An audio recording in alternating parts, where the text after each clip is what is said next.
11. 1ch6. 1, 16. Each of these families was assigned a place near the tabernacle in the wilderness. The Kohathite family of Aaron camped in front of the tabernacle to the east. The other Kohathites camped on the south side, the Gershonites on the west, and the Merarites on the north. New 3. 23, 29, 35, 38. Setting up, dismantling, and carrying the tabernacle was the work of the Levites. When it was time to move, Aaron and his sons took down the curtain dividing the holy from the most holy and covered the ark of the testimony, the altars, and other sacred furniture and utensils. The Kohathites then carried these things. The Gershonites transported the tent cloths, coverings, screens, courtyard hangings, and tent cords, evidently the cords of the tabernacle itself, and the Merarites took care of the panel frames, pillars, socket pedestals, tent pins and cords of the courtyard surrounding the tabernacle. New 1. 50, 51. 3.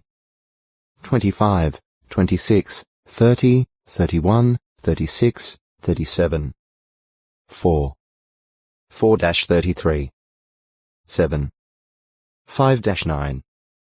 The work of the Levites was highly organized under David, who appointed supervisors, officers, judges, gatekeepers, and treasurers. O text to acute muritra longo. Leviticus 242. Maintenance.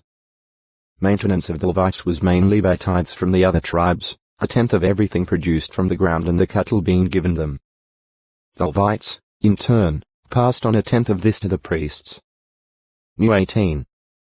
25-29. 2ch 31. 4-8. NE 10. 38, 39. Also, though the Levites were exempt from military service, they, along with the priests, shared some of the spoils of battle. New 1. 45-49. 31. 25-31. See tithe. The Levites received no territorial allotment in Canaan, Jehovah being their share. New 18. 20. However, other tribes of Israel gave them a total of 48 cities scattered throughout the promised land. New 35. 1-8. Provided supporters of true worship. The Levites supplied some notable examples of enthusiasm for true worship. This was evident in the golden calf incident and again when Levites moved out of Jeroboam's territory following the split in the kingdom. Acts 32. 26. 2ch 11. 13, 14. They were also zealous in their support of kings Jehoshaphat, Hezekiah, and Josiah, as well as of governors Zerubbabel and Nehemiah and the priest scribe Ezra in their efforts to restore true worship in Israel. 2ch 17. 7-9. 29. 12-17. 30.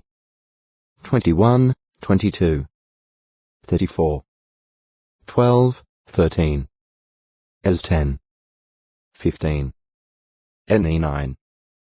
4, 5, 38.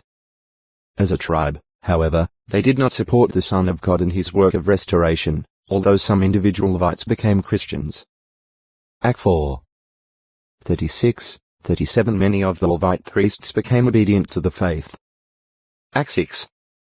7. With the destruction of Jerusalem and its temple in 70 CE, the family records of the Levites were lost or destroyed, bringing the Levitical system to an end. But, a tribe of Levi constitutes part of spiritual Israel. Re 7. 4, 7. The name of the tribe is also the basis for the name of the Bible book Leviticus. This book deals extensively with the Levites and their duties.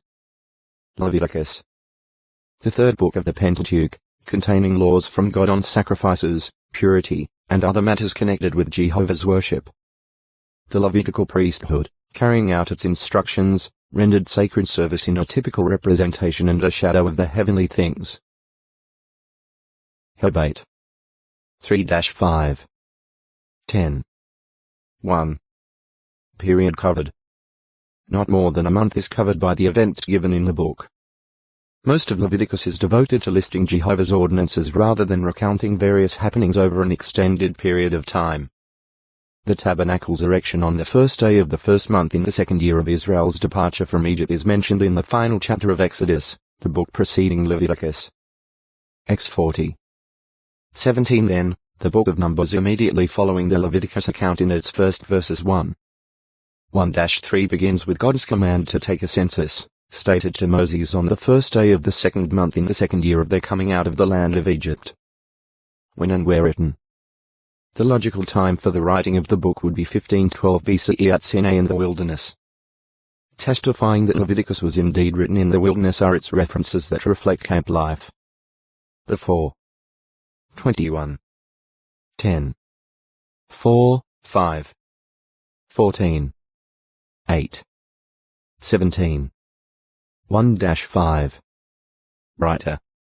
All the foregoing evidence likewise helps to identify the writer as Moses. He received the information from Jehovah 26. 46, and the book's closing words are: These are the commandments that Jehovah gave Moses as commands to the sons of Israel in Mount Sinai. 27. 34.